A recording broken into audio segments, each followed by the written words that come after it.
I love your shark habit concept that you talk about, and some ways that you've made certain things in your life simple in order to tolerate other challenges or more complexity, and I think that's a great one. Well, if I explain that? Absolutely.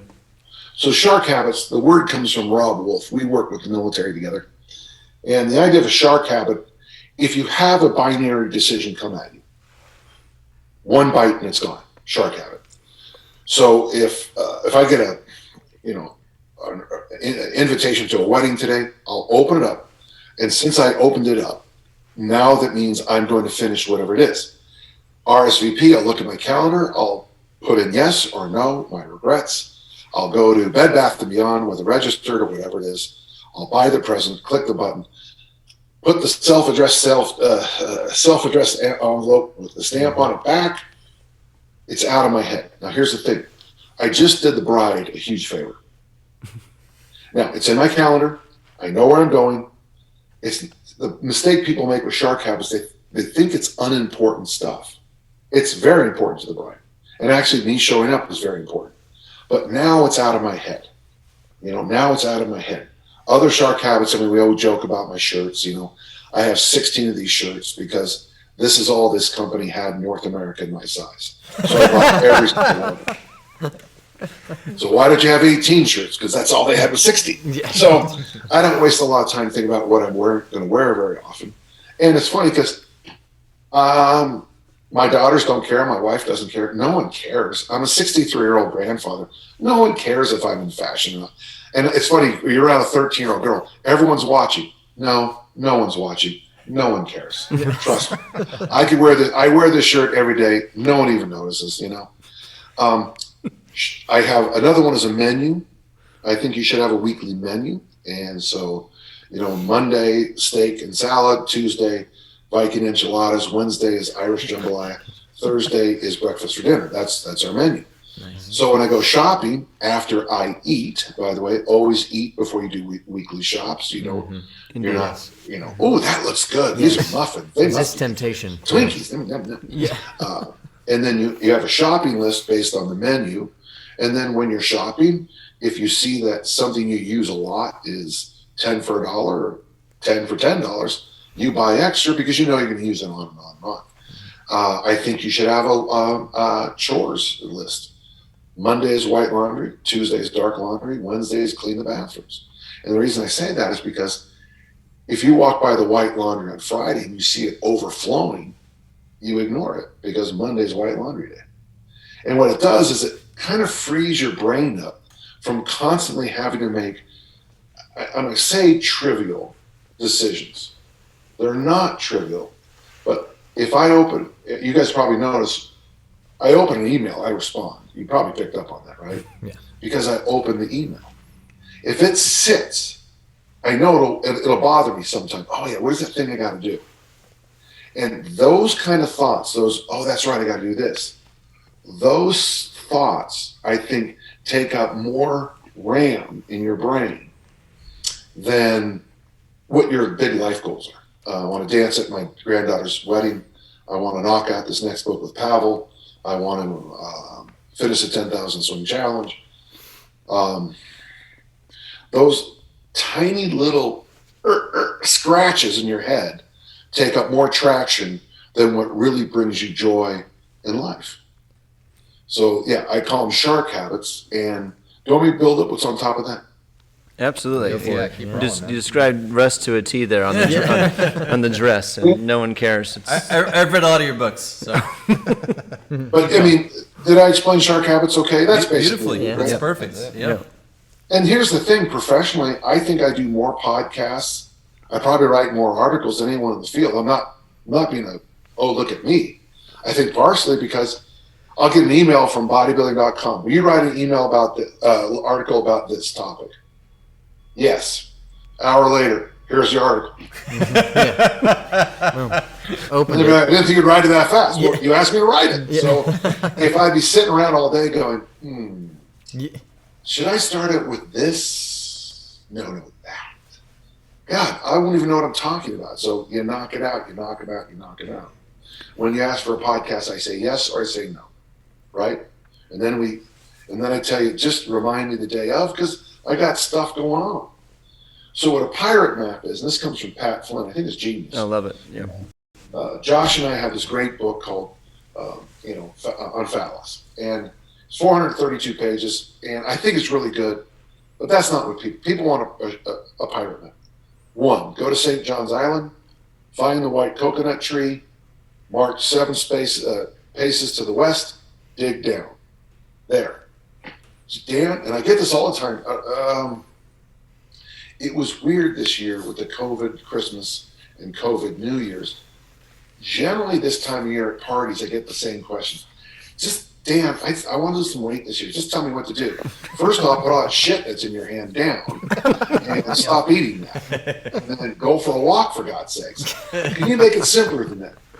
Bam! Yeah, there you go. See, it's on the ground. Right there. Don't stop looking it off the floor. Didn't want to hear that. So my personal shortcut, so my goal is to dance at Josephine's wedding, okay, my granddaughter. She's 6. And no one in my family's ever lived that long, 20 years from now, so I'm pushing against the odds here. So 1, before I go to bed every night, I make my to-do list, and I make coffee because I wake up to the smell of coffee. When I wake up, number 2, I take a moment to be grateful. I figure if I can't be grateful about something, I didn't get enough sleep, okay? I do this thing called 1 moment meditation every day. It's an app, it's free, it's 1 minute meditation. Very often I do a 15-minute meditation with brain.fm. But I think you need a moment every day to just practice not spinning. 4, I strive to eat 8 different vegetables every day. I've already done it today. 1 meal, 9 vegetables, so I'm done. Different. And then number 5 is my training program. 5 days a week I do original strength, TRX work, heavy hands, lots of pressing. And right now I'm doing 500 kettlebell swings a day with this challenge I'm doing. But it's well, listen, it's on, so it's in the inside of my journal, and it's on top of my computer, and it's also in a wall in my bedroom. So no matter what I'm going to do, I bump into it. What my pirate map is this. Now, are there better ideas? Okay, yeah, I already have the habit of flossing twice a day. I'm fine. I wear my seatbelt because my car yells at me if I don't. Got it. I try not to be stupid. I didn't say I'm always not stupid. I say I try. TRY. So that I still have those moments. And I think all you really can do is kind of edge the numbers. Just all I'm trying to do is okay, the Titanic is facing this iceberg. If you turn it 6 hours early, you're okay. If you only have 6 minutes, if you only have 6 seconds, Not looking so good. my big belief is I'm the Titanic and I'm trying to avoid icebergs. So I'm trying to turn early, if that makes sense. Mm-hmm.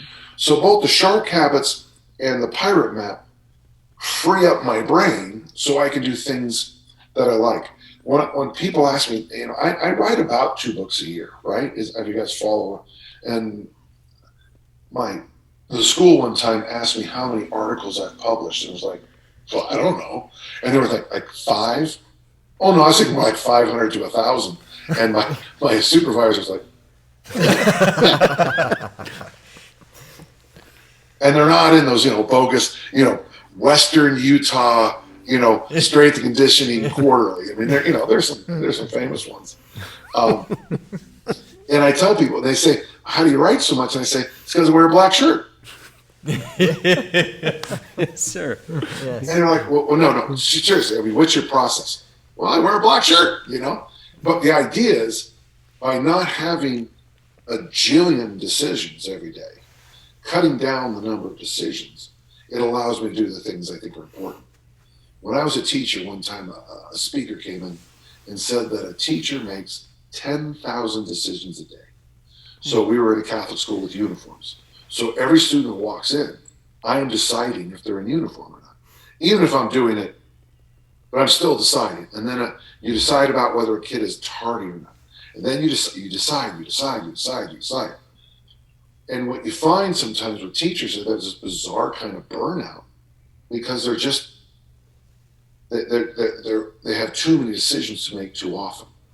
And so what I try to do on the things that are most important in my life, my pirate map, I try to make that as simple and clear as I can. Now you'll raise your hand and say, Dan, I'll be a great discus thrower. Okay. Lift 3 days a week, throw the discus 4 days a week for the next 8 years. Well, everyone misses that 8 years part. But whatever. For example, how'd you get through DPT school? I mean, did you wait until the last day to do everything? No. Well, I know Evan did, but But the truth is, it's the statement Coach Mon, my coach in college, little and often over the long haul. Yep. And whenever you look at great wisdom from any field, they always have the same basic patterns. And once you get those same patterns, then I try to apply it to my career, my work, my consulting, and everything else. So I hope that helps. No, so true. We see it in you, and I think one thing that you've shared on that idea of creating something that's easily usable or that you can apply, and I think make less decisions. We get a lot of conversations with people about what should my training program look like, how much should I do of this, what exercise should I do, you know the questions, how many reps and sets should we do, and all this. Like, okay, well, our approach is if the level of questions before that should be what you just described, right? What's your lifestyle like? What are your foundational habits? And then we can talk about maybe reps and sets and programming.